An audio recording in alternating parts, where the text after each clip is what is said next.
Assalamualaikum warahmatullahi wabarakatuh. Alhamdulillah. Waalaikumsalam warahmatullahi wabarakatuh. Wassalatu wassalamu ala Rasulillah wa ala alihi wa ashabihi mawala. Asyhadu an la ilaha illallah wahdahu la syarikalah wa asyhadu anna Muhammadan abduhu wa rasuluh la nabiyya ba'dah. Allahumma fassalli ala sayyidina Muhammad wa ala alihi wa sahbihi wasallim. Amma ba'du. Maaf, ini tanggalnya belum dirubah. Alhamdulillah, segala puji milik Allah Subhanahu wa taala. Salat dan salam tak lupa kita panjatkan kepada junjungan kita Nabi besar Rasulullah Muhammad sallallahu alaihi wasallam. Kita langsung lanjut saja karena waktu kita juga kalau malam ini terasa pendek ya. Pada hari berikutnya, jadi kita kemarin tinggalkan pekan lalu 14 Juli 1945, Badan Penyelidik kembali bersidang dan membahas batang tubuh Undang-Undang Dasar diketuai oleh Profesor Supomo. Ya. Maaf ini, ada beberapa salah ketik ini. Penyelidik. Bismillah. Nah, sehubungan dengan kalimat ketuhanan, dengan kewajiban menjalankan syariat Islam bagi pemeluk-pemeluknya, beliau berkata bahwa sepertinya negara Indonesia ini memperhatikan keistimewaan penduduk terbesar, ialah yang beragama Islam. Ya. Dan sidang dewan bulat dan mufakat dengan pasal ini. Jadi sudah ada penegasan pada tanggal 15 Juli itu bahwa kalimat ketuhanan dengan kewajiban menjalankan syariat Islam bagi pemeluk-pemeluknya, dari dengan sampai pemeluk-pemeluknya itu ada 7 kata, makanya sering disebut sebagai 7 kata di dalam Piagam Jakarta atau yang disebut dengan Jakarta Charter itu, yang nantinya akan menjadi kalimat yang atau kata-kata yang dicoret. Namun pada tanggal 15 Juli ini sudah diterima dengan bulat dan sudah diterima dengan mufakat. Ya. Dan Prof. Supomo juga mengingatkan bahwa perkataan yang tercantum dalam anak kalimat tersebut adalah hasil gentleman's agreement ya, antara dua golongan, yaitu nasionalis Islam dan nasionalis sekuler bersama yang anggota tim 9 yang non-muslim, yaitu Maramis. Ya. Alexander Andris Maramis, AA Maramis. Ya. Jadi kenapa disebut sebagai gentleman's agreement? Karena proses terbentuknya kalimat tersebut adalah hasil kemufakatan, dan diketahui bahwa ketujuh kalimat ini hanya berlaku untuk umat Islam. Jadi kewajiban menjalankan syariat Islam bagi pemeluk-pemeluknya. Jadi hanya pemeluk agama Islam saja, bukan untuk masyarakat Indonesia lainnya yang tidak beragama Islam. Nah, ini yang yang kemudian menjadi kontroversi di tanggal 17 Agustus dan tanggal 18 Agustus ya. Jadi kalimat ini menurut beliau adalah suatu gentleman's agreement. Jadi perjanjian yang tidak perlu ditulis gitu. Jadi perjanjian antara laki-laki gitu. Perjanjian yang artinya saling menghargai dan saling meyakini bahwa ini tidak akan menjadi suatu pasal atau suatu aturan yang nantinya akan diskriminatif. Ya.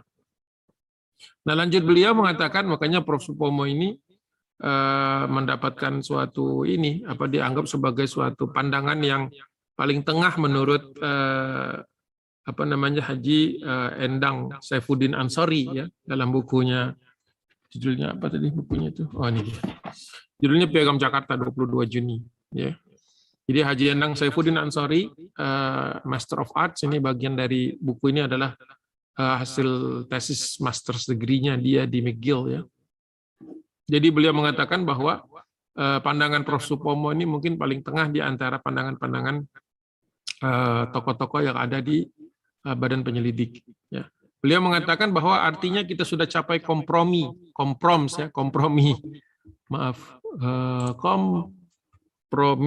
bukan komproms. Berarti kita sudah sampai kepada mencapai suatu kompromi, jadi titik temu di antara dua golongan, ya, kompromi supaya kita dapat mempersatukan keduanya. Jadi kata-kata ini sudah mewakili mayoritas kaum muslimin yang ada di Indonesia.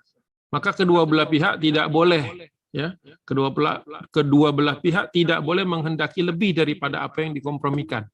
Jadi kaum muslimin nanti tidak boleh menambahkan bahwa syariat Islam akan diberlakukan kepada non-muslim yang tentu saja tidak mungkin dilakukan karena di dalam Al-Quran sendiri adalah ikrah fiddin. Walaupun nanti ada aturan-aturan terkait dengan non-muslim yang tinggal di bawah wilayah kaum muslimin. Nah, itu yang mungkin menjadi kekhawatiran sebagian pihak yang nanti mendatangi Muhammad Hatta ya, ketika pengumuman atau ketika proklamasi.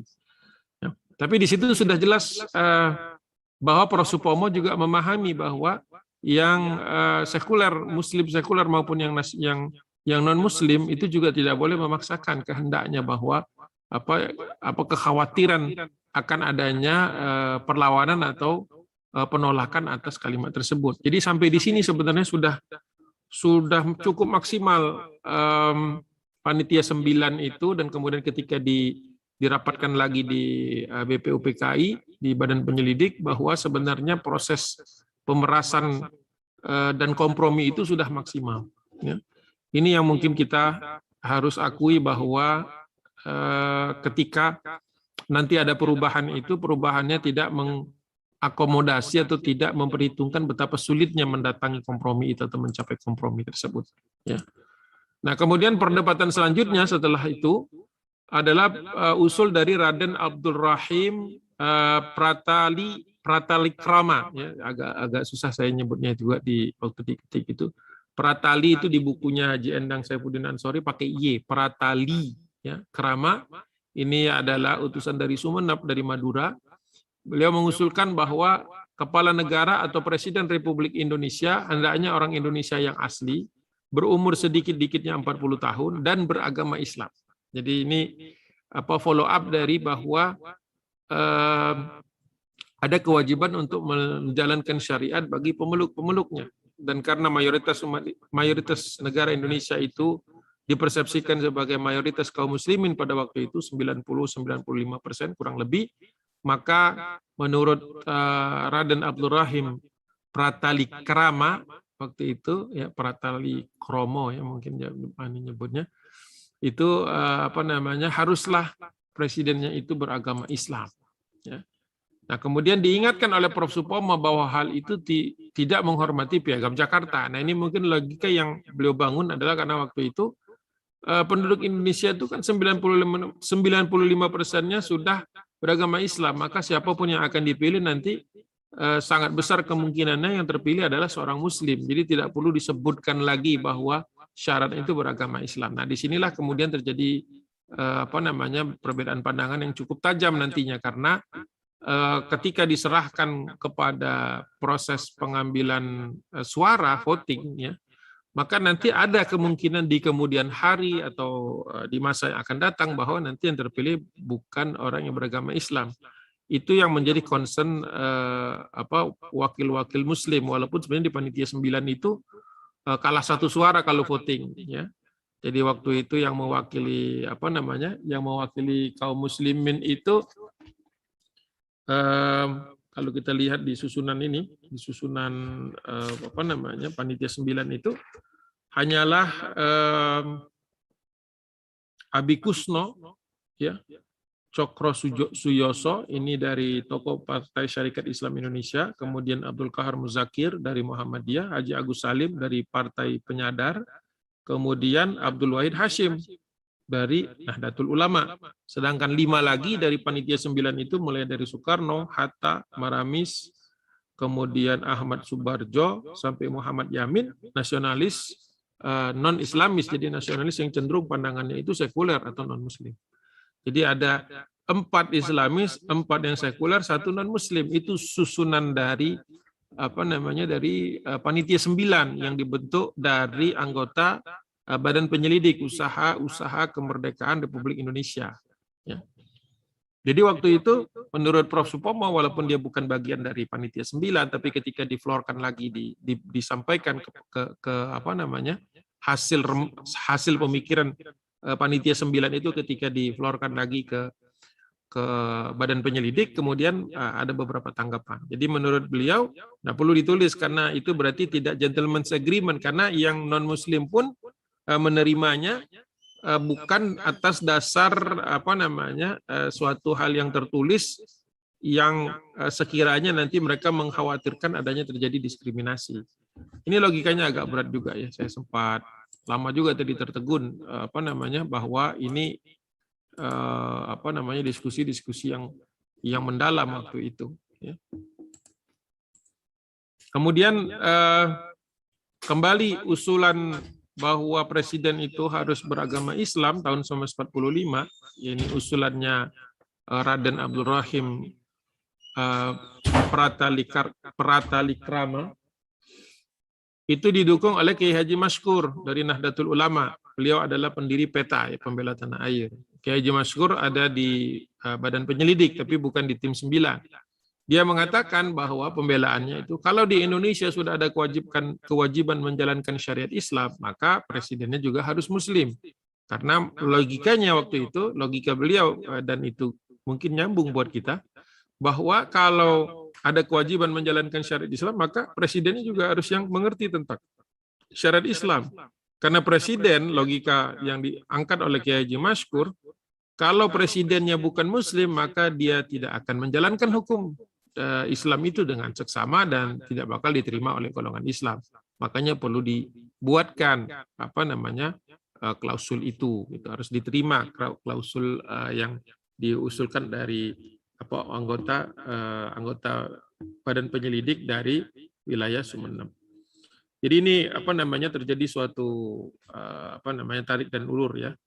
Jadi pihak-pihak yang cukup kaget gitu atau cukup alergi lah, mungkin bisa dikatakan alergi dengan ketujuh kata itu, dan kemudian tambahan dari pasal-pasal terkait dengan kepala pemerintahan atau kepala negara.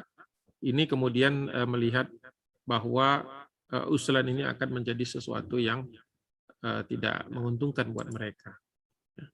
Nah, Soekarno mengatakan bahwa dia mengerti pendapat Kiai Haji Maskur, tapi dia yakin pada kebijaksanaan rakyat, kata dia. Bahwa jangan takut, tidak perlu ditulis, kata dia, bahwa tidak perlu ditulis presiden beragama Islam atau syaratnya beragama Islam. Cukup nanti kita akan melihat bahwa rakyat itu akan bijaksana melalui pemilu ya, untuk memilih siapa yang akan menjadi presiden, dan persentase kemungkinan presidennya Muslim itu 95%. Namun memang ini adalah sesuatu yang bercabang ya. Ini kalau melalui pemilu, kita tahu bahwa nanti pemilih itu tidak semuanya well informed ya, dan di dalam pemilu bisa jadi ada yang mengusulkan non Muslim. Dan kemudian untuk daerah-daerah tertentu yang wilayahnya sebagian besar mayoritas Muslim, non-Muslim, maka ini akan menjadi suatu, mereka merasa terdiskriminasi. Tapi memang secara pembahasannya ini menurut saya cukup akal-akalan ya. Karena kalau dikatakan lewat pemilu, ya pemilu masih ada kemungkinan kalah, ya, walaupun kemungkinan itu kecil. Jadi ini yang kemudian menghangatlah kemudian permasalahan ini. Ya. Kemudian muncul lagi pakar hukum dari Muhammadiyah dan partainya Mas Yumi, semua dulu partainya Mas Yumi pada tahun 45 kalau aktivis Muslim. Abdul Qahar Muzakir kecewa dengan usulan tentang umat Islam, ya, usulan bahwa presiden haruslah beragama Islam. Dia merasa usulan tersebut tidak dianggap oleh Soekarno, dan kemudian dia menggebrak meja, dituliskan di situ, menggebrak meja dan berkata, dan perkataan ini menurut saya satir, karena kalau kita baca kalimatnya itu, pasal yang menyebut agama Islam atau apa saja dicoret sama sekali, ini koma-komanya banyak, kita nggak tahu kata penghubungnya apa gitu ya.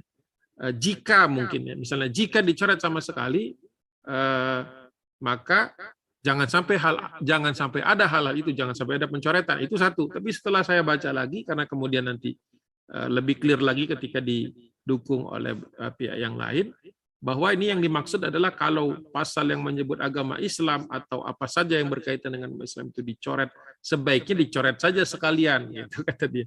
Jadi sebaiknya dicoret sama sekali dan jangan ada hal-hal itu. Nah ini seperti, jadi pembelaan beliau ini berupa satir kalau saya perhatikan. Ya. Nah, ini sempat muncul juga penolakan dari Soekarjo Wirjo Pranoto atas usulan Kiai Haji Maskur dengan mengatakan bahwa kalau presiden itu harus beragama Islam, maka menurut dia itu bertentangan dengan undang-undang dasarnya sendiri, yaitu pasal 27, bahwa segala warga negara, maksudnya semua di situ, bersamaan kedudukannya di dalam hukum dan pemerintahan, walaupun masih bisa diperdebatkan. Ini berkait dengan bahwa setiap orang terlindungi secara hukum, bukan berarti pemimpinnya harus Muslim. Jadi ya masih bisa perdebatan, masih bisa ada perdebatan yang panjang di situ. Namun kita lihat dalam usulan berikutnya bahwa Mr. Rajiman sebagai ketua dari BPUP Badan Penyelidik kemudian menyarankan kalau begitu diambil suara saja mendukung atau tidak usulan Pratalikrama tadi, bahwa apakah perlu ada tambahan persyaratan bahwa Presiden Indonesia itu harus yang beragama Islam atau tidak. Nah, Soekarno mendukung usulan voting tersebut karena kalau di voting di tingkat panitia 9 sebenarnya sudah selesai, nggak voting lagi, sudah bulat. Panitia 9 kan sudah kita bahas pekan lalu bahwa sudah bulat, bahwa kata-kata 7 kata itu dimasukkan dan kemudian kalimat-kalimat ini sudah disepakati. Tapi kalau di voting lagi di panitia 9 bisa deadlock dan mungkin menang 1 suara karena Maramis bisa bergeser ke nasional, ya, ke nasional sekuler. Tapi kalau diflorkan dan di voting lagi di Badan Penyelidik sudah pasti kalah karena jumlahnya itu berapa? 15 banding 47. Jadi sudah dihitung sama Prof oleh Haji Endang Saifuddin Ansori bahwa kalau di voting di tingkat panitia 9 politisi Islamis itu dapat 4 suara dibandingkan 5. Tapi kalau di votingnya di Badan Penyelidik maka pasti kalahnya jauh karena diperkirakan hanya 15 dibandingkan 47. Ya. Karena total semuanya adalah 62 ya, 63 dengan ketua. Nah, ini kemudian ada usul untuk di voting. Nah, sebelum usulan voting itu dilaksanakan ditentang oleh ajengan Kiai Haji Ahmad Sanusi dari Persatuan Umat Islam Indonesia, ya. Sebuah ormas ya waktu itu, atau partai, sudah jadi partai. Kiai Haji Ahmad Sanusi mengatakan bahwa urusan agama itu tidak bisa ditentukan oleh suara yang terbanyak. Ini tentu saja dalam Islamnya, bahwa suara yang banyak itu belum tentu menyuarakan kebenaran, karena al-haqqu min rabbik fala takunanna minal mumtarin, bahwa kebenaran itu dari Allah dan bisa jadi dan janganlah engkau ragu-ragu atas kebenaran itu, dan bisa jadi kebenaran itu hanya didukung oleh 1 orang, sedangkan kebatilannya bisa didukung oleh semua orang kecuali yang 1 itu. Dan itu tidak akan mengubah suatu suatu kedudukan kebenaran itu, entah dia didukung oleh semua orang atau tidak didukung oleh semua orang.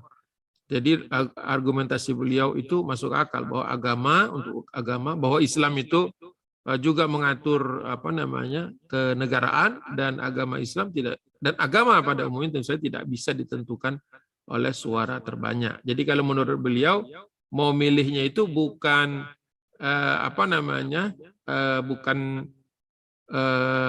harus dengan harus beragama Islam atau tidak, tetapi apakah dicoret seluruhnya atau tidak. Nah, kalau dicoret seluruhnya tentu saja akan menimbulkan deadlock yang lebih panjang.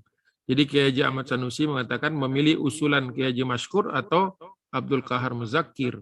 Nah, ini tentu saja akan menjadi suatu suatu polemik yang lebih panjang, dan waktu itu dihindarilah oleh Soekarno dan Hatta tentu saja, sebagai atau oleh Prof Rajiman karena yang memimpin BPUPK. Nah, kemudian Soekarno angkat bicara dan menyatakan bahwa dia menolak usulan Abdul Qahar Muzakir, ya, untuk mencoret semua yang berbau agama Islam, ya. Walaupun Ki Haji Bagus Hadikusumo juga secara satir juga mendukung usulan Abdul Qahar Muzakir. Dia mengatakan bahwa saya menyetujui usul Tuan Abdul Qahar Muzakir tadi. Jika ideologi Islam tidak diterima, ya nyatakan saja tidak diterima. Jangan istilahnya jangan main di belakang gitu. Sehingga bisa jadi nyata negara ini tidak berdiri di atas agama Islam dan negara akan netral. Ini kalimat-kalimat yang berat. Saya mungkin perlu mencari beberapa sumber yang lain untuk mengkonfirm kembali. Tetapi kalau kita lihat dari perkataan dan penulisan dari tesis ini menunjukkan bahwa waktu itu Ki Bagus Hadikusumo menantang Soekarno bahwa kalau mau pakai Islam ya pakai seluruhnya, tapi kalau tidak mau ya lepaskan semua, jangan cuma diambil sebagian yang sesuai keperluan saja gitu ya. Mengambil sebagian Al-Quran dan meninggalkan sebagian yang lain. Jadi kalau mau diambil maka ambillah secara kafah, kalau tidak tinggalkan. Sekalian kita tahu bahwa negara ini tidak berdiri di atas agama, dan itu cukup mengkhawatirkan. Walaupun keterwakilan umat Islam di badan penyelidik maupun di di panitia 9 itu tidak mencerminkan mayoritas umat, tapi ini tentu saja suatu resiko yang tidak berani diambil oleh Soekarno. Sehingga pada tanggal itu 16 Juni tadi sidang ditutup tanpa keputusan, jadi deadlock ya, belum ada keputusan. Kemudian besoknya, maaf tadi 15 Juli, kemudian besoknya 16 Juli 1945 Soekarno menyatakan di dalam pembukaan rapat badan penyelidik itu, menyatakan bahwa dia tidak dapat tidur memikirkan hal ini, kata dia. Karena menyangkut antara pemuka kebangsaan dan pemuka Islam. Bahasa yang dia pakai itu seperti itu. Jadi menurut dia nih, yang sangat dia khawatirkan adalah keterpecahan. Jadi dia berharap agar tidak seawal ini ada keterpecahan. Jadi dia meminta dan mengusulkan agar semua pihak mau berkorban. Dan pada waktu itu sebenarnya yang ditujukan atau yang diminta untuk berkorban itu oleh Soekarno sebenarnya dua orang yang mungkin paling vokal waktu itu ya, yaitu Yohanes Latuharhari yang di sebelah tengah itu fotonya, dan kemudian Alexander Andries Maramis ya. Jadi kata Presiden Soekarno, dikutip oleh Haji Endang Saifuddin Ansori, Presiden Republik Indonesia haruslah orang Indonesia asli beragama Islam ya. Haruslah orang Indonesia asli dan beragama Islam. Dan saya mengetahui bahwa buat sebagian pihak, yang tentu di sini maksudnya kaum nasionalis dan yang sekuler dan yang non-muslim, ini berarti suatu pengorbanan. Maaf, kebanyakan R-nya. Pengorbanan, kata beliau. Dan itu kalau di dalam buku Haji Endang Saifuddin Ansori, itu dituliskan oleh beliau bahwa ketika berbicara tentang ini Soekarno itu nangis ya. Jadi Presiden Soekarno dulu belum jadi presiden, pada waktu itu belum jadi presiden, itu memang kalau pidato itu sangat istilahnya itu emosional gitu ya. Jadi ada mimiknya dan lain sebagainya, itu memang betul-betul karakter beliau menjiwai pembicaraan, pidato dan lain sebagainya. Jadi beliau mengatakan bahwa yang saya mengetahui bahwa buat sebagian pihak ini berarti suatu pengorbanan ya. Pengorbanan yang memang harus dilakukan kalau ingin kita mendapati bahwa ini jadi satu kebulatan bersama atau satu kebulatan tekad. Beliau menggunakan bahasa Belanda di situ. Er is grootheid in offer. Jadi inilah sebuah pengorbanan yang sangat besar ya. Itu memberikan suatu suatu kerelaan untuk agar untuk selama-lamanya presiden itu kriteria dasarnya adalah dia seorang muslim. Dan pada waktu itu ditutup kemudian oleh Rajiman Weddiodiningrat. Dia mengatakan bahwa sudah tidak ada lagi yang keberatan, ya mungkin buru-buru juga kita tidak tahu, tapi yang jelas waktu itu ditanyakan berkali-kali lagi siapa yang masih keberatan, dan kemudian karena tidak ada lagi yang mengutarakan keberatannya, maka dia hendak mengetok palu dan menutup sidang ini dengan kesepakatan menerima 7 kalimat tadi, ketuaanan dan saya jadi lupa tadi kalimat.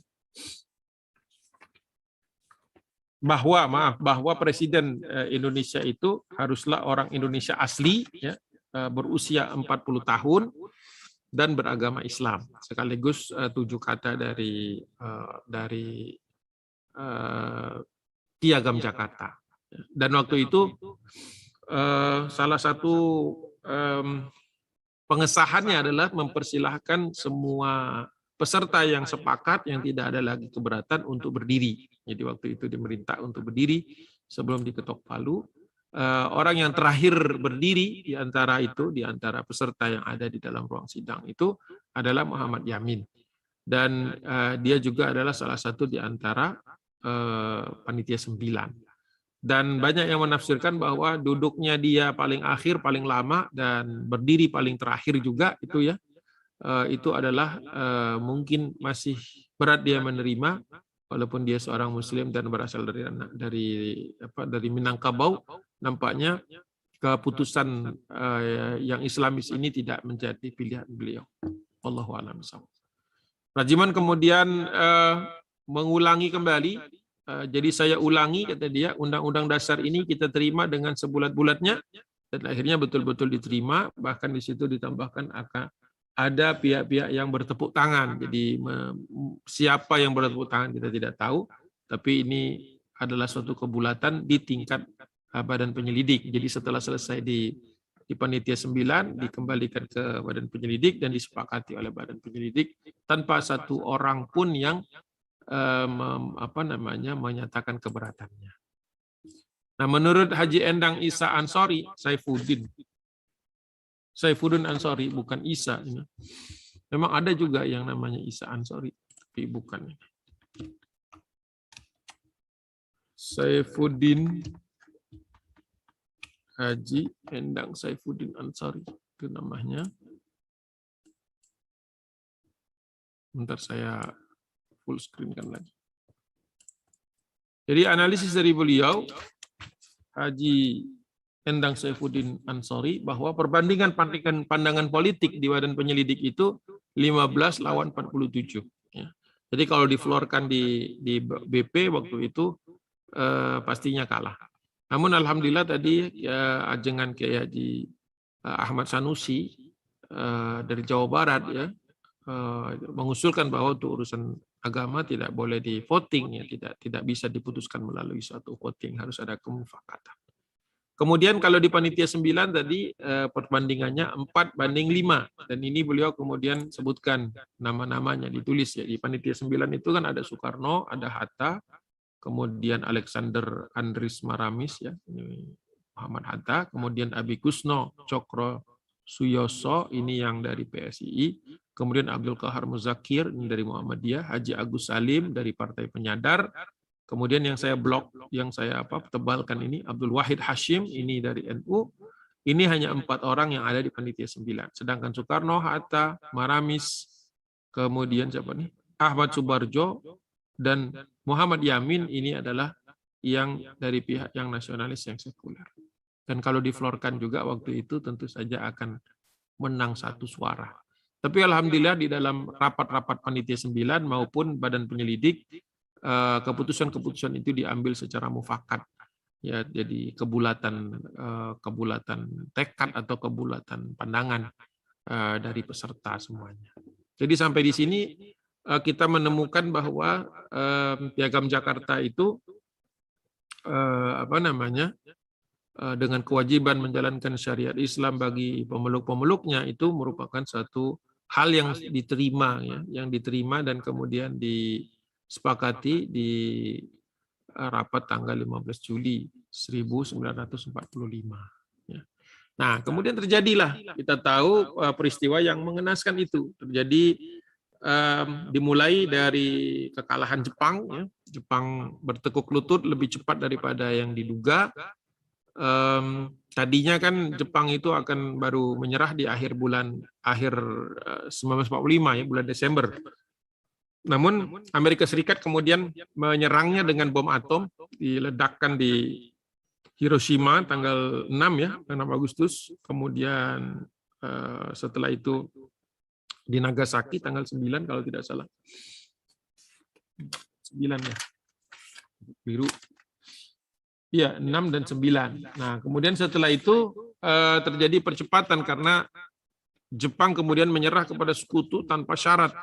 Dan itu berarti di antara syarat-syarat yang harus dipenuhi oleh Jepang adalah waktu itu mengembalikan semua negara jajahannya ke pemilik awalnya. Jadi Hong Kong dikembalikan ke Inggris, Indochina dikembalikan ke Perancis, Malaysia, Malaya, kemudian Singapura, kalau Malaya dan Singapura diserahkan ke Inggris juga, dan kemudian untuk kita India Belanda waktu itu harus dikembalikan kepada Belanda, kepada India Belanda. Walaupun kita tahu Belandanya masih di Eropa, yang bekas tentara kolonial ya, ada yang lari ke Australia.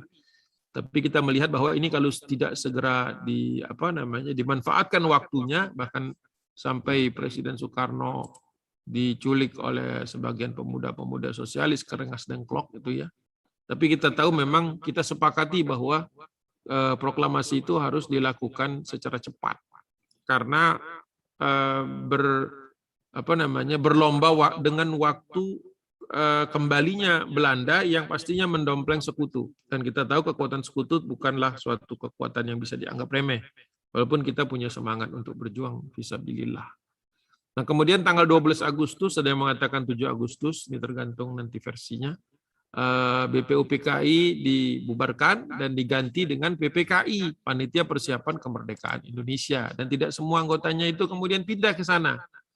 Ya, PPKI dipimpinkan kepada, istilahnya diberikan kepada Soekarno dan Hatta atas penunjukan oleh seorang marsekal dari Jepang, yaitu Hisaichi Terauchi. Ya. Ini saya dapatkan fotonya, mudah-mudahan nggak keliru. Ini yang kemudian menunjuk Soekarno dan Hatta menjadi ketua Panitia Persiapan Kemerdekaan Indonesia. Ini bisa disebut keberlangsungan atau kelanjutan dari badan penyelidik. Ya. Nah, yang jadi masalah adalah waktu tanggal 18 itu Muhammad Hatta yang ditugaskan untuk mempersiapkan proklamasi ini menyampaikan 4 perubahan yang tentu saja menciderai kesepakatan yang sudah diambil dari sejak tanggal 15 Juni, kan Juni, Juli, Agustus, katakanlah Juni ke Juli, Agustus, berarti sudah 2 bulan. Itu kesepakatan gentleman's agreement itu sudah berjalan 2 bulan, gitu ya. Tetapi oleh Hatta di dalam waktu yang sangat singkat waktu itu mengubah kata-kata muqaddimah menjadi pembukaan, walaupun sebagian masih suka menyebutnya muqaddimah ya. Tetapi itu secara resmi sebenarnya diganti jadi pembukaan. Kemudian pada preambul, ini yang kita kenal sebagai Jakarta Charter itu, bahwa ketujuh kata, yaitu ketuhanan dengan kewajiban. Ketuhanannya bukan bagian dari situ, karena ketuhanan tetap dipakai. Tapi kata-kata dengan kewajiban menjalankan syariat Islam bagi pemeluk-peluknya dicoret dan diganti jadi yang Maha Esa. Makanya kalau diteruskan jadinya ketuhanan yang Maha Esa. Itu poin kedua. Dan poin ketiga, pasal 6 ayat 1, karena mengikuti perubahan pada poin kedua, juga mencoret yang beragama Islam. Maaf, ini saya beragama Islam dicoret. Padahal kita tahu proses mufakatnya panjang dan lama. Tapi kemudian dalam waktu yang sangat singkat dirubah, gitu ya, atau sempat mengalami perubahan. Jadi pasal 6 ayat 1 mencoret dan beragama Islam dari syarat presiden. Jadi presiden hanya presiden Indonesia asli dan berusia sekurang-kurangnya 40 tahun. Kemudian pasal poin keempat yaitu pasal 29 ayat 1 diubah juga menjadi negara berdasarkan atas ketuhanan yang bukan dengan kalimat dengan kewajiban menjalankan syariat Islam bagi pemeluk-pemeluknya, ya. Tapi diubah menjadi, bukan dibuah nih, diubah berdasarkan ketuhanan. Nah, ini betul nih. Ketuhanan yang Maha Esa. Nah, ini perubahannya sangat cepat, ya. Hanya waktu dibacakan tanggal 17 Agustus masih dengan versi yang 15 Juni, kemudian tanggal 18 Agustus terjadi perubahan dalam 4 bagian. Itu yang paling penting itu sebenarnya bagian kedua, karena dari bagian kedua inilah yang ketiga dan keempat itu mengalami perubahan. Nah, Hatta di dalam memoarnya menyebutkan inilah perubahan yang maha penting yang menyatukan segala bangsa. Jadi dari perspektif Muhammad Hatta bahwa dia sudah melakukan sesuatu yang sebenarnya sudah disepakati, kan beliau sendiri juga bagian dari tim 9 ya. Sudah ada ketok palu di BPU ya, di badan penyelidik, tapi kemudian dicoret. Hanya karena beberapa pertimbangan di slide akhir kita nanti setelah ini. Tapi ketika kita melihat kenyataan bahwa sekian hari rapat di di panitia 9 untuk menghasilkan mufakat itu kemudian secara sepihak, bisa dikatakan secara sepihak, dicoret begitu saja, ini merupakan suatu catatan sejarah yang cukup kelam.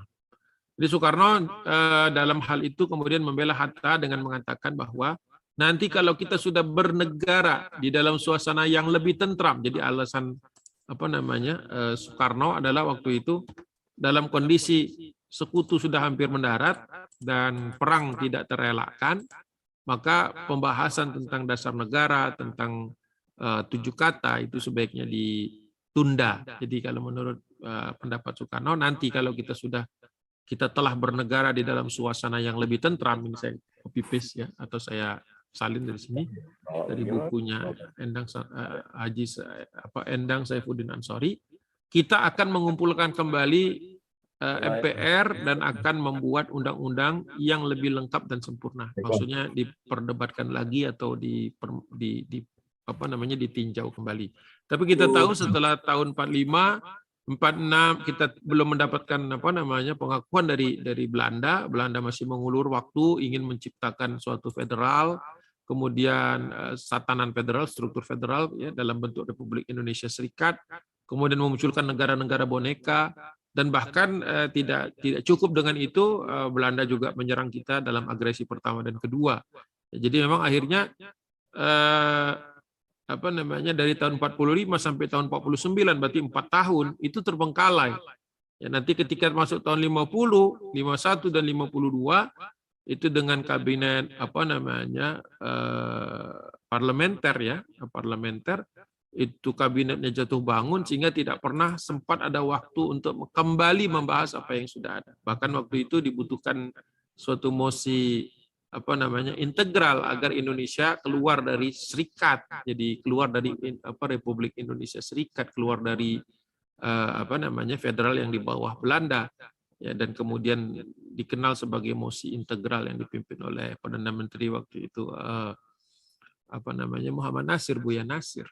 Dan kembali Indonesia menjadi Republik Indonesia, tidak ada kata-kata serikatnya lagi. Dan itu nanti ada perdebatan di dalam persidangan konstituante, tapi itu waktunya perlu tambahan. Tapi mungkin itu bisa next bulan depan atau bulan berikutnya lagi. Nah, beberapa catatan yang kita peroleh, kenapa Muhammad Hatta waktu itu mengusulkan perubahan itu. Hatta dalam bukunya Sekitar Proklamasi Kemerdekaan 17 Agustus 1945 menyebutkan menurut beliau ada beberapa faktor. Ya, saya rangkum di sini. Kata Muhammad Hatta pada petang hari 17 Agustus 1945, berarti setelah proklamasi ya, kalau udah petang itu udah sore menjelang malam, ada Opsir Kaigun itu Angkatan Laut. Nah, Angkatan Laut itu kita tahu Indonesia itu, India Belanda itu kan dibagi 3 zona ya. Zona barat itu angkatan darat, zona tengah angkatan darat, zona timur yang angkatan laut.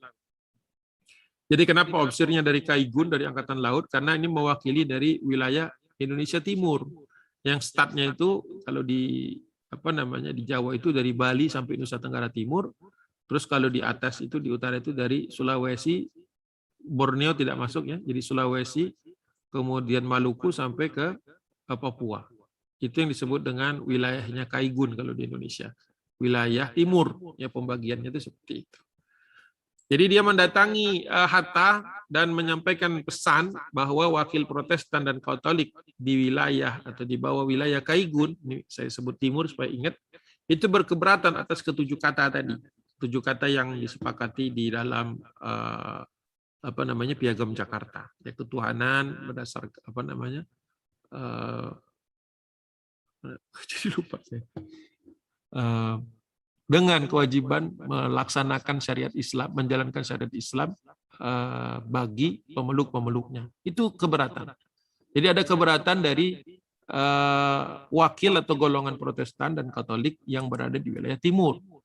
Nah, ini tentu saja datang sebagai informasi yang tak bisa di cross check oleh Hatta. Jadi informasinya hanya sepihak dari Opsir Kaigun.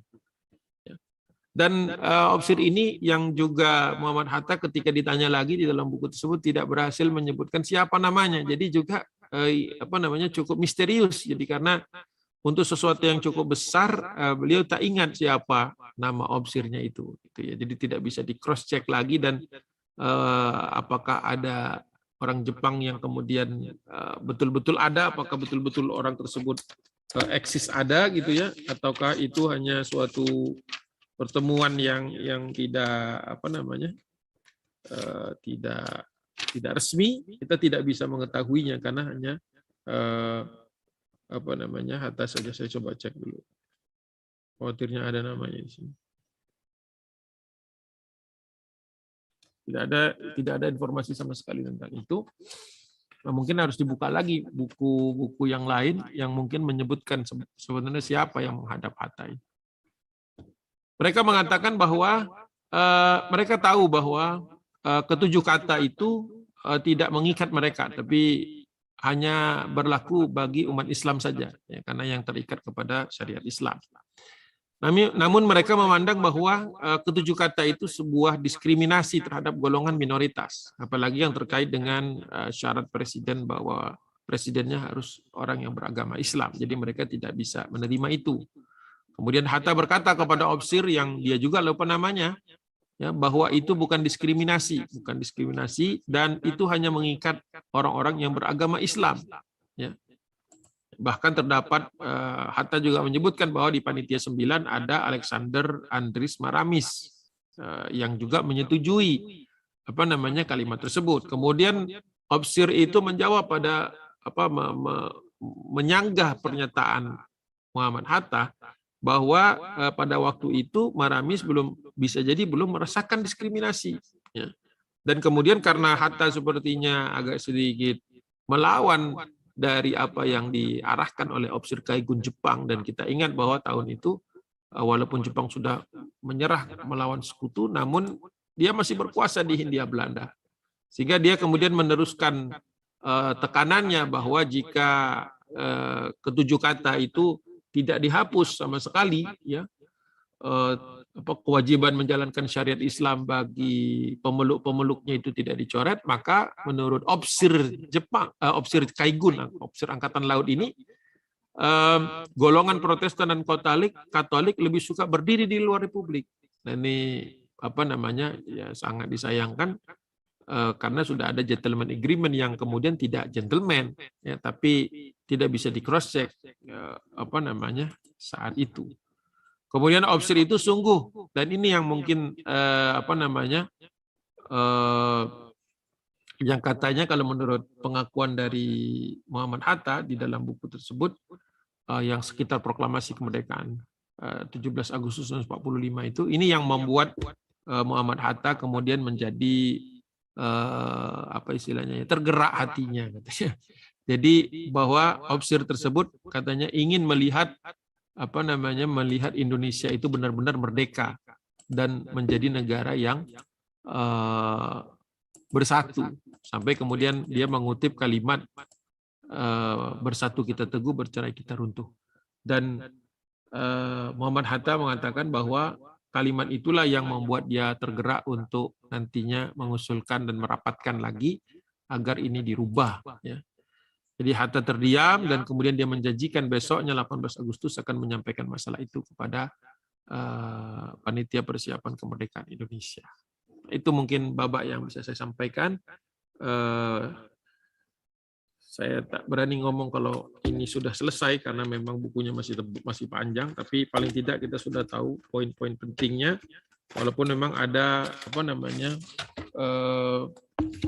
keterangan-keterangan lebih lanjut tentang bagaimana kemudian proses itu ya sempat ditolak dan kemudian sempat menjadi suatu perdebatan lagi, tetapi memang sudah tidak lagi terbuka nampaknya pilihan untuk kembali kepada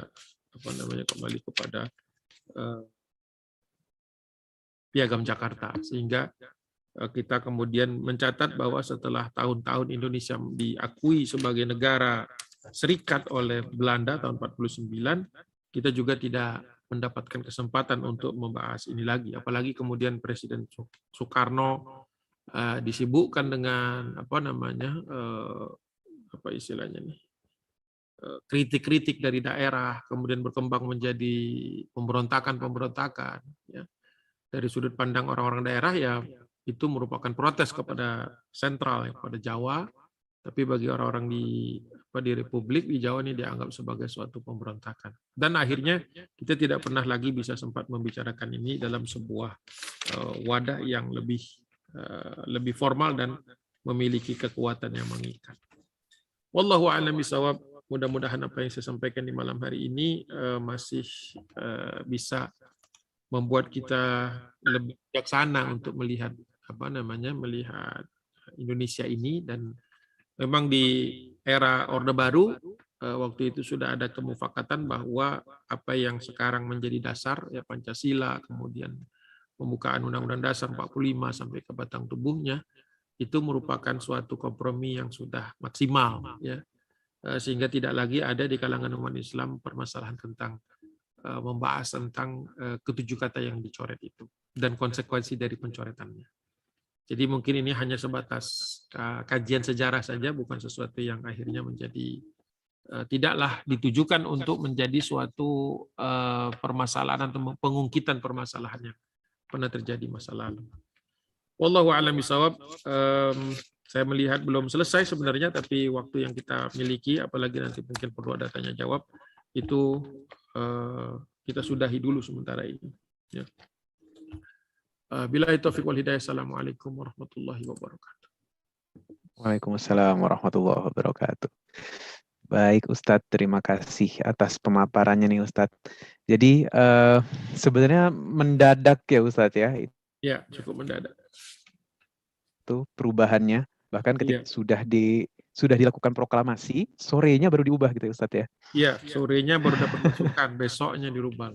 Oh iya betul, sorenya. Ya. Karena sebenarnya ada itunya juga sih, itu ada bagian yang ya kalimat-kalimat atau ada orang-orang yang kena jebak gitu ya. Tapi itu kayaknya perlu satu pembahasan yang tersendiri, tapi tidak harus cepat-cepat sih, bisa dibahas nanti dalam pertemuan berikutnya. Baik Ustadz. Ini kita masuk ke sesi tanya jawab ya Ustadz ya. Ada yang bertanya nih Ustadz. Ustadz, mengapa golongan Islam tidak protes ketika ada perubahan penghapusan kalimat kewajiban menjalankan syariat Islam bagi pemeluk-pemeluknya? Mungkin maksudnya protes tapi kok nggak kekeh gitu, nggak dikejar terus. Kan kesepakatan kita bersama harusnya ada kalimat ini, mungkin gitu Ustadz maksudnya ya. Ya sebenarnya yang protes ada juga, itu yang saya perlu waktu satu lagi nih, karena ada protes tanggapan terhadap perubahan yang mendadak itu. Namun memang pada waktu itu pilihannya itu berat ya, artinya kalau diteruskan waktu itu perhitungan dari para ulama waktu itu atau paling tidak dari ex-panitia 9 bahwa kalau memang ternyata ancaman ini benar dan kemudian Indonesia ini merdeka tapi dengan kehilangan wilayah-wilayah yang secara tradisional itu adalah wilayah kaum muslimin Indonesia ya. Kan di wilayah timur banyak tempat-tempat di mana muslimnya juga minoritas, itu juga jadi pemikiran dan pertimbangan. Kalau itu kemudian berdiri jadi negara sendiri, tidak menjadi bagian dari Republik Indonesia, pertama kita kehilangan saudara-saudara kita ya.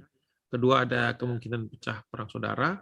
Kemudian ketiga berarti kalau tercipta negara-negara baru itu di sebelah timur itu berarti ada beberapa wilayah di mana kaum muslimin jadi minoritas, dan itu akan jadi permasalahan yang pertimbangan masa depan lah ya. Dan memang nanti di masa Orde Baru itu memang ada narasi yang menyebutkan bahwa ya ini akhirnya yang disebut dengan pengorbanan. Kalau di awal tadi Presiden Soekarno mengatakan bahwa pengorbanannya itu dari kalangan non-Muslim, ya, tapi ternyata pada kejadian yang di tanggal 18 September yang berkorban justru atau yang mengorbankan perasaannya ya, tadi saya cari istilahnya Presiden Soekarno itu ada istilah dia tadi itu R is great height in offer, jadi suatu persembahan pengorbanan yang sangat besar. Ternyata kaum muslimin ternyata yang melakukannya. Jadi antitesis juga, padahal waktu 15-16 Juli itu beliau mati-matian untuk membela agar kata-kata itu ada, tapi kemudian di 17-18 Agustus 45, 2 bulan kemudian, hampir lebih dikit lah 2 bulan kemudian, itu sepertinya menguap. Apakah itu taktik masih terus diperdebatkan? Apakah itu taktik dulunya itu taktik gitu ya? Atau ini suatu memang kecelakaan sejarah saja nggak sengaja gitu, atau memang ada persiapan-persiapan ke arah itu. Ya. Itu mungkin karena kita tidak siap untuk terus berdebat dan juga mungkin pemikirannya sederhana gitu ya. Ya sudah nanti aja setelah perang, setelah Indonesia damai, udah nggak ada ancaman Belanda lagi, nanti di follow up lagi. Ya namanya politik kan kita nggak bisa begitu ya dalam politik itu. Kalau dijanjikan sesuatu yang belum tentu belum tentu materialize, belum tentu bisa terwujud, ya tentu saja kita akan gigit jari gitu ya. Istilahnya kesepakatan sekarang yang tertulis, yang resmi itu lebih baik walaupun tidak ideal daripada besok dijanjikan next time tapi tak pernah terwujud. Itu ibaratnya dapat 1 juta sekarang lebih mending itu daripada dijanji 25 tahun lagi dapat 2 juta tapi ternyata nggak dapat gitu. Jadi sederhananya mungkin begitu. Itu mungkin saya masih kurang membacanya itu untuk bisa memberikan suatu pandangan yang lebih tajam lagi tentang itu. Tapi pastinya sudah ada pengorbanan ya, pengorbanan perasaan. Gak kebayang lah kepada panitia 9 itu yang sudah berjuang sedemikian rupa. Wallahu a'lam. Baik Ustadz. Ini sambil menunggu dari jamaah sepertinya masih malu-malu nih untuk bertanya. Saya ingatkan, silakan untuk rekan-rekan bisa tulis pertanyaannya. Boleh. Via live chat, kalau dipantau dari YouTube juga bisa.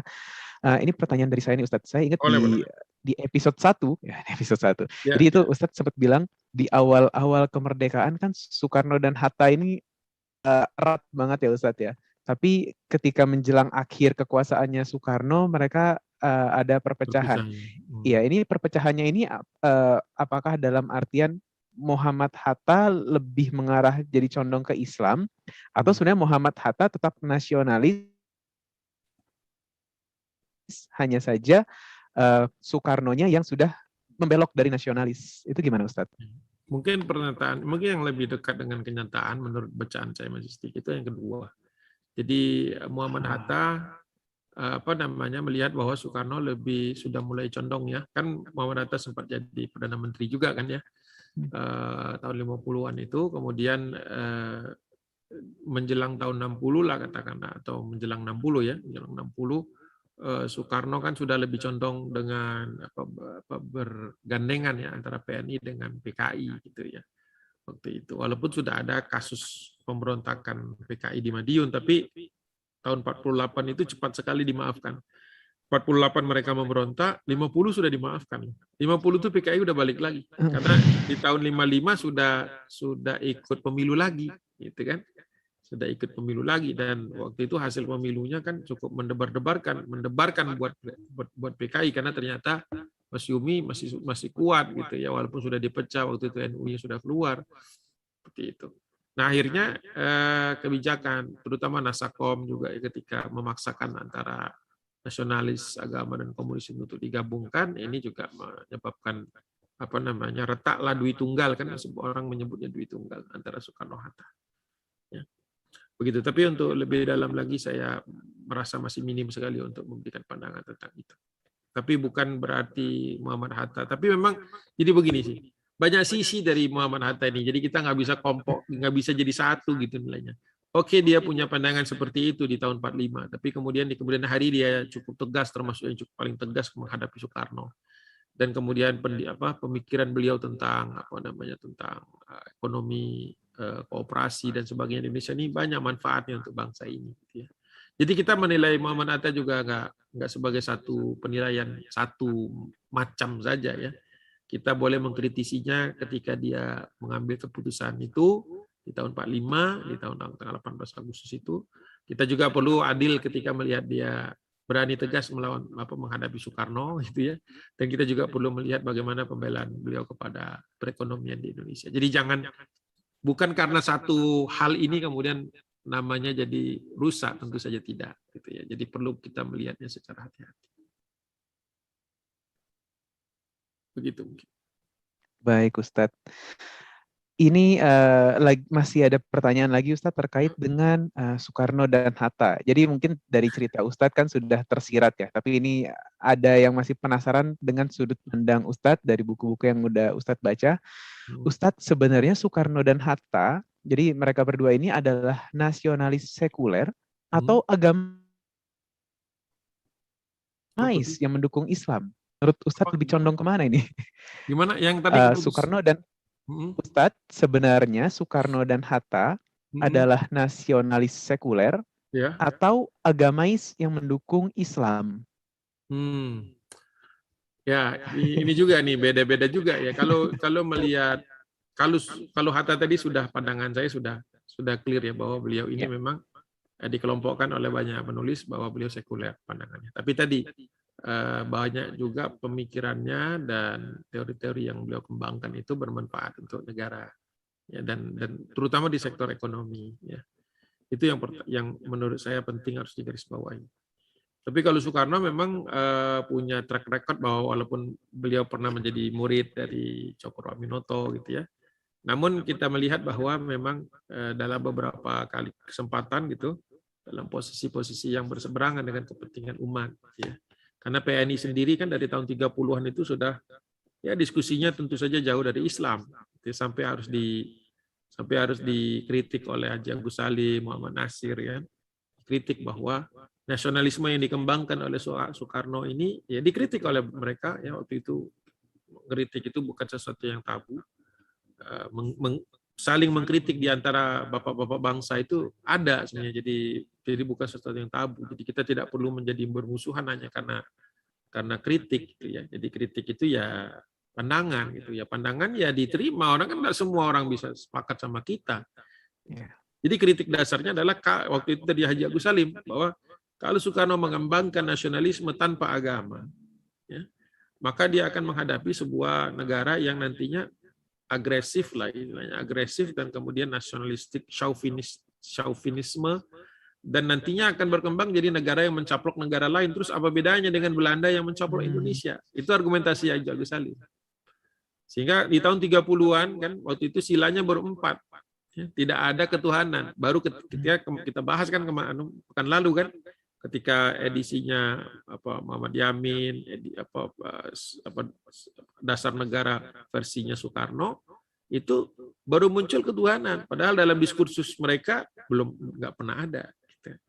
Jadi saya melihat memang secara ideologis Presiden Soekarno itu kan pengagum Mustafa Kemal Atatürk misalnya seperti itu kan. Dalam kritik Muhammad Nasir mengatakan bahwa Soekarno jarang sekali menyebut pahlawan-pahlawan Islam. Jadi sering sekali menyebut misalnya Gandhi lah, Sun Yat-sen lah, banyak sekali orang-orang Barat dan Timur ya, bukan hanya Barat dan Timur saja yang sering kutip, tetapi jarang dia mengkutip filsuf-filsuf Muslim, kalaupun ada mungkin sekilas-sekilas. Jadi dalam hal itu saya melihat bahwa memang Bung Karno tidak selalu sejalan dengan kepentingan umat gitu, tidak selalu berada di dalam barisan kaum muslimin gitu, walaupun punya track record sebagai murid dari Haji Umar Said Cokro gitu. Baik Ustadz, kita lanjut Ustadz. Ini dari Mas Sony Iskandar, dia masih penasaran nih Ustadz, izin bertanya. Katanya Mas Sony, beliau pernah membaca buku yang ditulis Habib Rizik, lupa tapi judulnya Ustadz, bahwa opsir Jepang yang menemui Hatta ini tidak ada bukti otentik. Tadi Ustadz sudah sampaikan ya. Karena keberadaannya tidak bisa ditelusuri dan Hatta mengaku tidak ingat. Itu hal yang sangat aneh. Nah mungkin Ustadz ada ini nggak Ustadz, ada referensi buku lain yang sepertinya membahas itu? Membahas itu ya, tadi kan Ustadz bilang Ustadz belum tahu ya, belum menemukan buku Haji Endang Saifuddin Ansori sendiri mengkritisi itu gitu. Bisa dalam sebuah kesepakatan yang diperas begitu lama itu ya, melibatkan banyak orang, sudah bulat kok bisa dihapus begitu saja hanya dengan pertemuan dengan seorang opsir gitu. Ya artinya kalau misalnya Maramis dan Latuhar Hari bisa menerima ya waktu itu, kenapa tidak dilakukan pendekatan lagi dulu kayaknya? Kok bisa kita menerima begitu saja bahwa mereka ada ancaman? Apa benar kaum Katolik dan Protestan itu benar-benar mau memisahkan diri? Belum tentu loh, itu bisa jadi buat kalau opsirnya ada. Kalau opsirnya ada, beneran ada, belum tentu dia mewakili suara betul-betul suara dari timur. Itu kan who knows gitu kan. Itu kalau ada, kalau nggak ada berarti suspeknya Muhammad Hatta. Saya lebih cenderung itu opsirnya ada gitu. Saya lebih cenderung kepada narasi opsirnya ada. Beliau kebetulan lupa, gitu kan.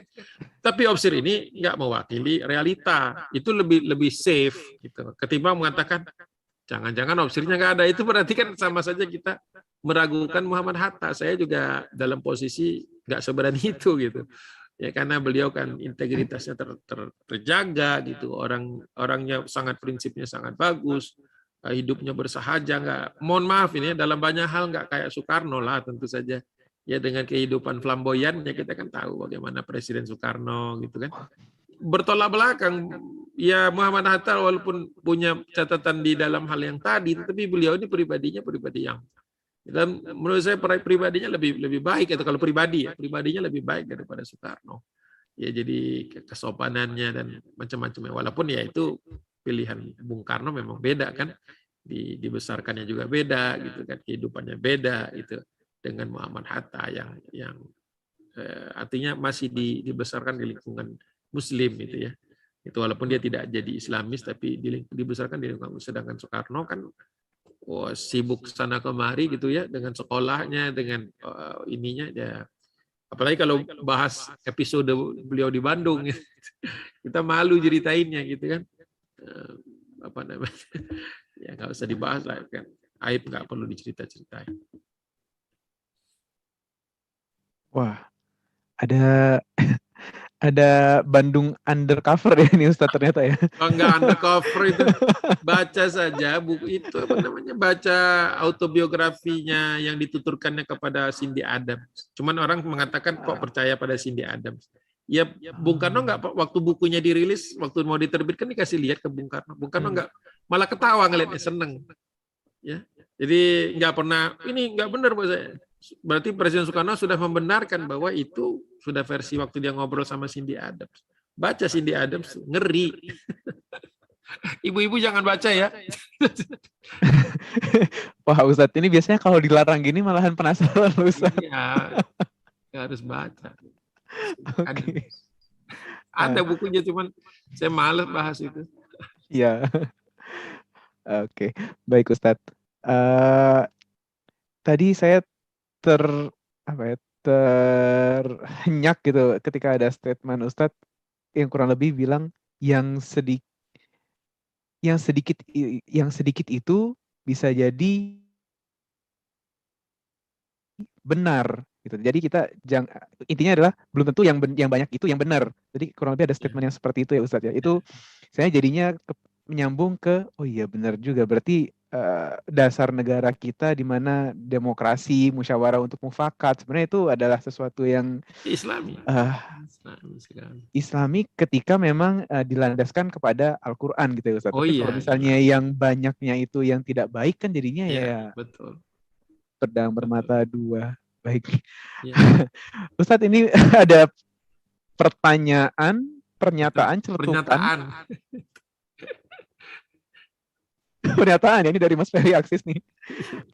Apakah officer Jepang ini penjelmaan iblis? Waduh, yang menjelma seperti saat rapat rencana orang-orang kafir saat mau membunuh Nabi Muhammad. Nabi-nabi di sini maksudnya Nabi Muhammad ya. Iya.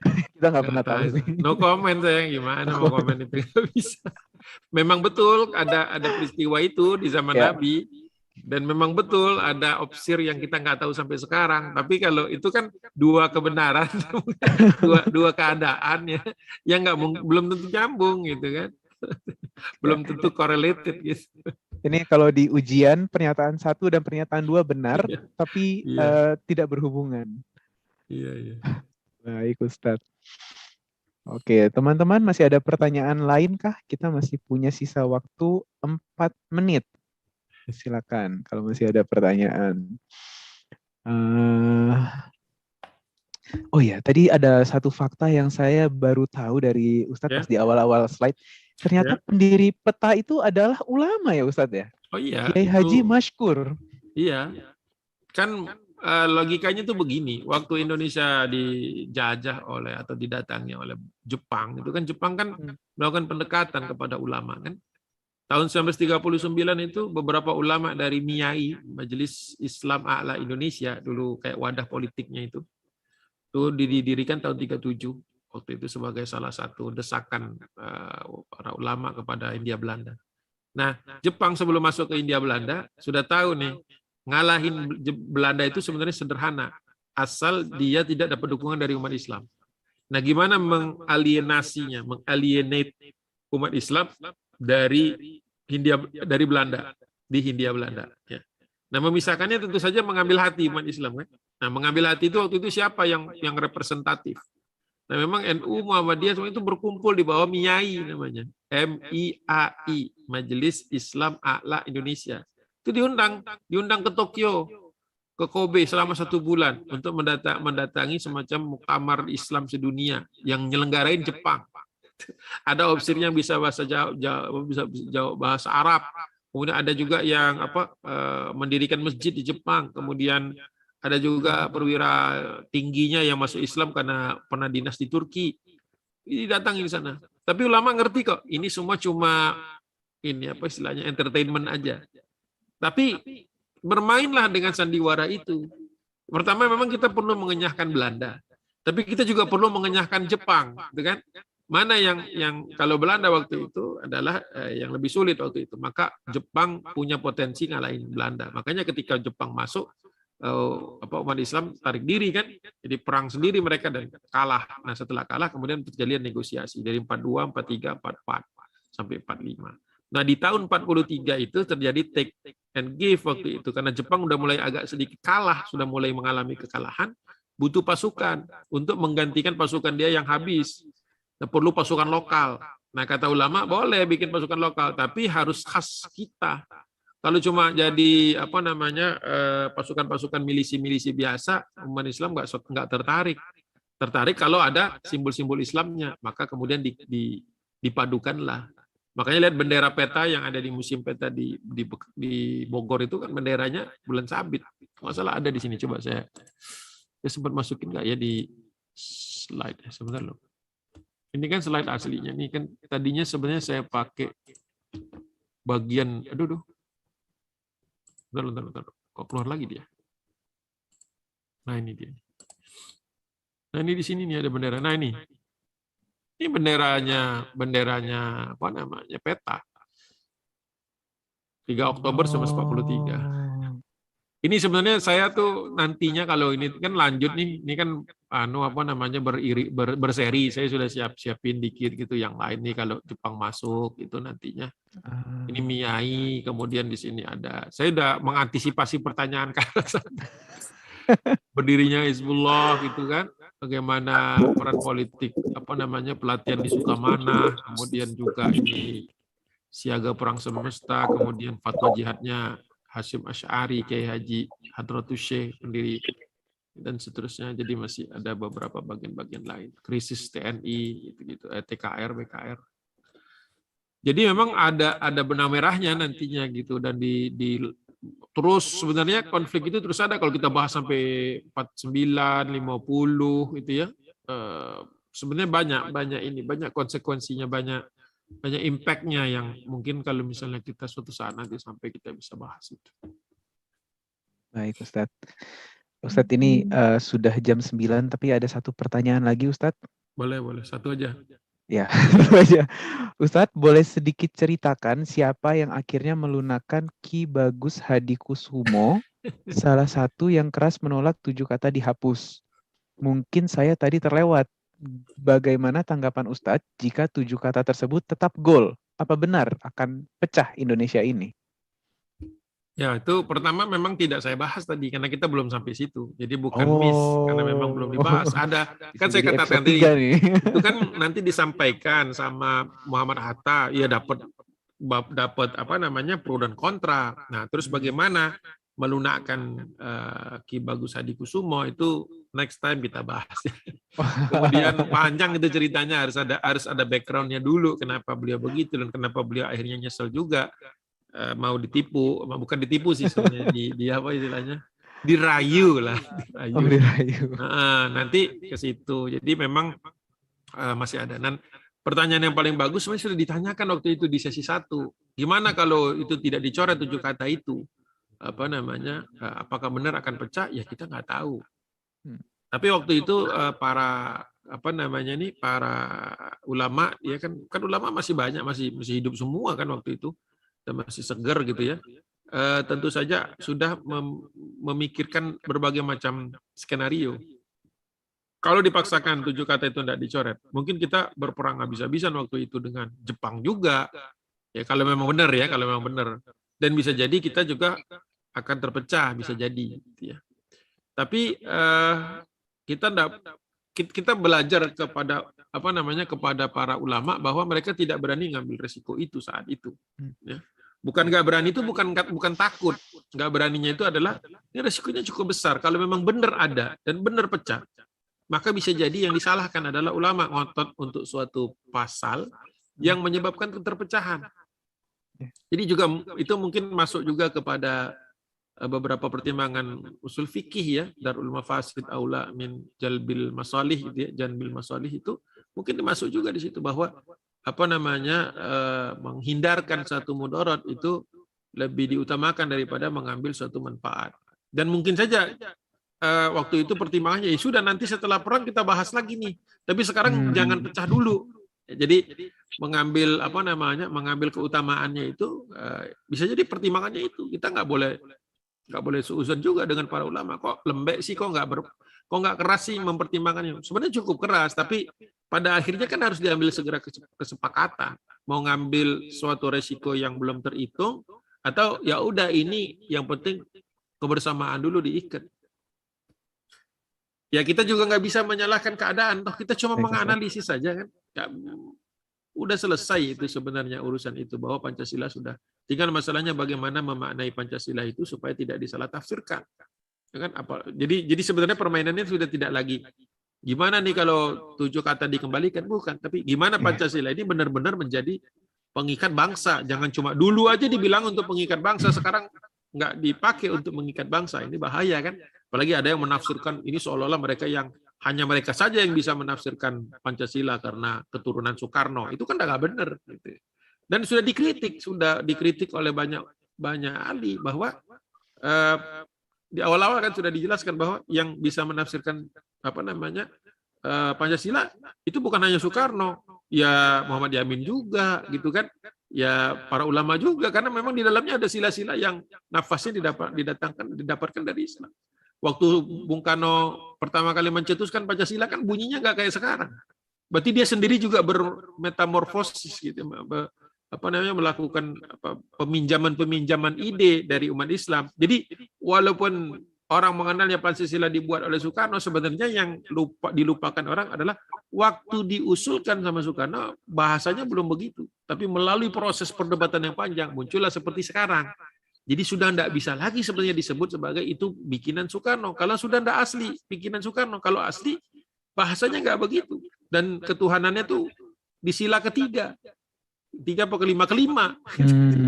Itu sendiri sudah ketika dia naik nomor 1 gitu kan, terus urutannya begini, itu sudah ada campur tangan pemikiran ulama. Gitu. Walaupun kita nggak mengklaim. Nah, tapi kalau ada misalnya keluarga Soekarno mengatakan mereka yang paling ngerti tentang Pancasila, ya itu tidak kurang tidak tepat. Itu sudah banyak dikritik oleh para ahli sejarah. Baik Ustadz, tadi ada pernyataan Ustadz yang menenteramkan hati Ustadz, jadi membuat kita iya memang jangan gusar setelah pengajian.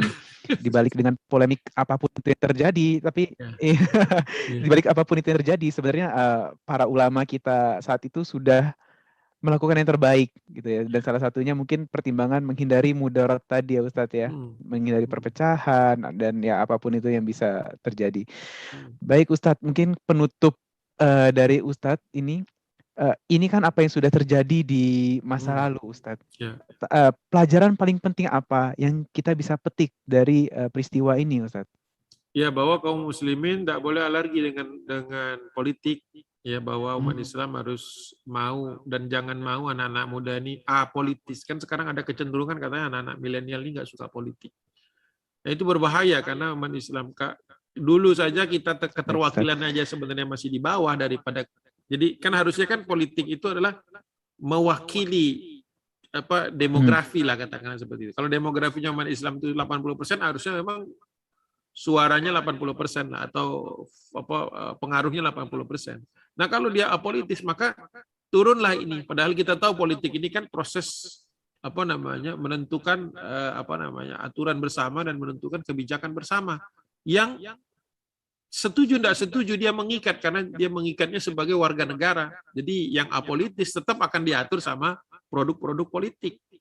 Jadi boleh nggak suka politik, tapi nggak boleh apolitis gitu.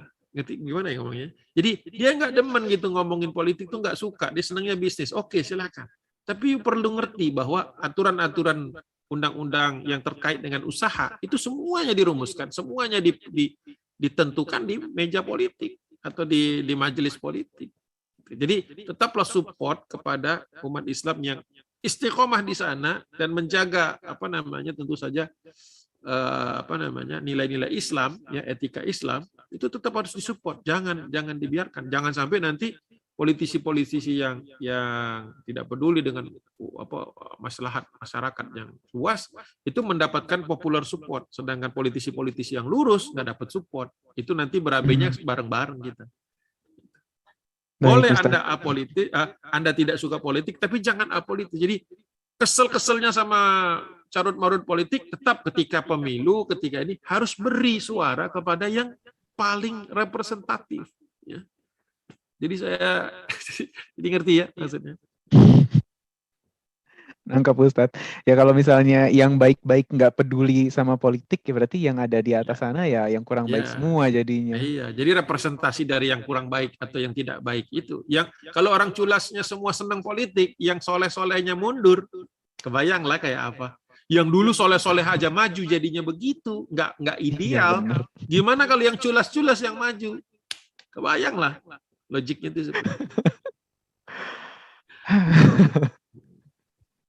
Ya. Baik Ustadz.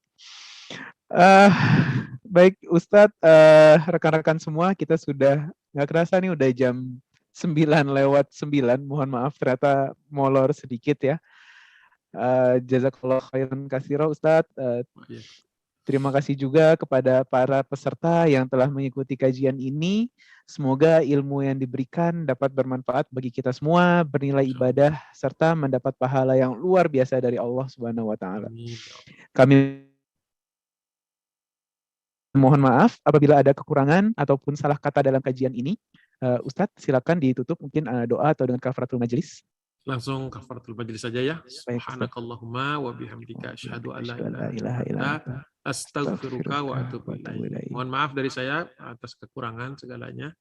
Billahi taufiq wal hidayah. Assalamualaikum warahmatullahi wabarakatuh. Waalaikumsalam warahmatullahi wabarakatuh. Ustadz, ditunggu cerita berikutnya Ustadz. Tadi kan masih ada slide yang tahun-tahun sebelumnya justru. Prequel itu ibaratnya, kalau film prequel. Kalau prequel bukan yang slide tadi, saya pisah filenya. Baik Ustadz, terima kasih Ustadz. Iya, ya. Oh ada lagi. Ditunggu Ustadz kalau gitu. Iya. Terima kasih Ustadz, selamat istirahat. Sama-sama. Terima kasih rekan-rekan semuanya. Baik.